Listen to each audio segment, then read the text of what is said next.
మీ మోకాల నొప్పులకు ఎటువంటి సర్జరీ లేకుండా ఎపియాన్ పెయిన్ క్లినిక్ అందిస్తున్న అత్యాధునిక చికిత్స. ఆ డయాబెటిక్ అయ్యాడు అతను అని తెలుసుకోవాలంటే లేటెస్ట్ పారామీటర్స్ ఏంటండి? పారామీటర్స్ ఎప్పుడైనా ఫాస్టింగ్ బ్లడ్ షుగర్ ఒకటి అండి, పోస్ట్ ప్రాండియల్ బ్లడ్ షుగర్ అంటే 2 hours ఆఫ్టర్ మీల్, మూడోది హెచ్బిఏవన్సీ. ఈ మూడు స్టాండర్డ్.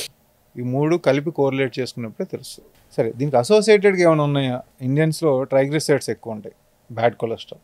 ట్రైగ్లిసరైడ్స్ ఎక్కువ ఉన్న వాళ్ళు కూడా షుగర్ కంట్రోల్ ఎక్కువ ఉంటుంది. సో ప్రీ డయాబెటీస్లో మనం కనుక్కున్నాం అనుకోండి, ట్రైగ్లిసరైడ్స్ తగ్గిస్తే షుగర్స్ తగ్గిపోతాయి.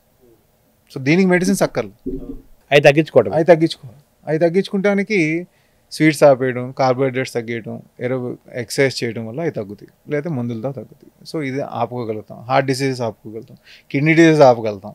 మళ్ళీ అది ఇంటర్ లింక్డ్ కదా, అది కూడా interlinked. So these are metabolic diseases. Metabolic syndrome అంటాం, మెటబాలిక్ డిసీజెస్ అంటాం. సో ఇవన్నిటిని మనం మార్చుకోవాలంటే అర్లీ డయాగ్నోసిస్ ఇంపార్టెంట్. ఆ డయాగ్నోసిస్ అయినాక దాని మీద యాక్ట్ చేయడం ఇంపార్టెంట్. చాలామంది ఉంటారు 3 నెలలకి 6 నెలలకి టెస్టులు చేస్తూ ఉంటారు, కానీ దాని మీద యాక్షన్ తీసుకోరు.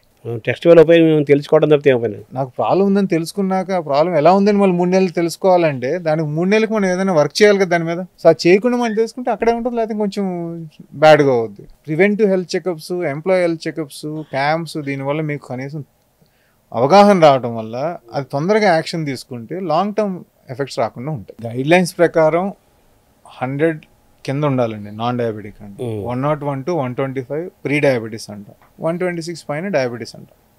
ఇది గైడ్లైన్స్. సో అందరికీ ఒకటేనా అంటే ప్రస్తుతం ఉన్న గైడ్లైన్స్లో అందరికీ ఒకటే, మనిషికి ఇది ఏజ్కి సంబంధం లేదు, ఎవరికైనా అదే గైడ్లైన్స్. అంటే త్రూ అవుట్ వరల్డ్ ఇదే పారామీటర్స్, కంట్రీకి మారుతాయి, ఏది మారేది లేదు. కొంత అమెరికన్ డయాబెటిక్ అసోసియేషన్ హెచ్బిఏవన్సీ 7 లోపల మెయింటైన్ చేయమంటుంది, యూరోపియన్ అసోసియేషన్ 6.5 లోపల మెయింటైన్ చేయమంటుంది. అంటే కొంచెం స్ట్రిక్ట్గా చేయమంటుంది, అంతేగాని డయాగ్నోసిస్కి వాల్యూస్ ఇయ్యి.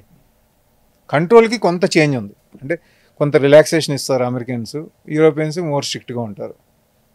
సో మనం జనరల్గా 7 అంటాం, మనం కూడా 6.5, 7 ఎంత తక్కువ మేనేజ్ చేయగలిగితే అంత మంచిది. దట్స్ ఇంపార్టెంట్ అంతే.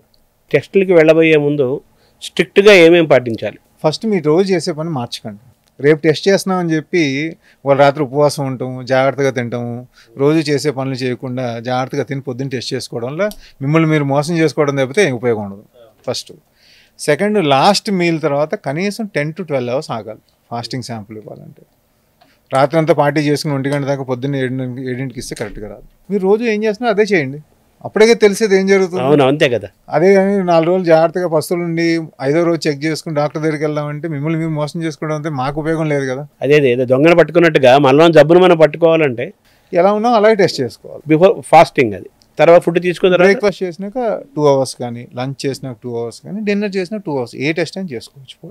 పోస్ట్ ప్రాండియల్ అంటాం, ఏ మీల్ తర్వాత అయినా 2 hours తర్వాత తీసుకోవాలన్నమాట.